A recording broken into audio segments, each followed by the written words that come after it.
மன்னவா ஒரு கோயில் போய் இந்த மாளிகை எதற்காக? தேவியே என் ஜீவனே இந்த ஆலயம் உனக்காக.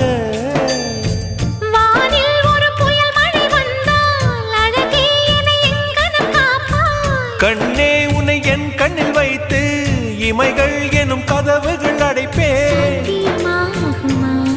நான் சத்தியம் செய்யவா?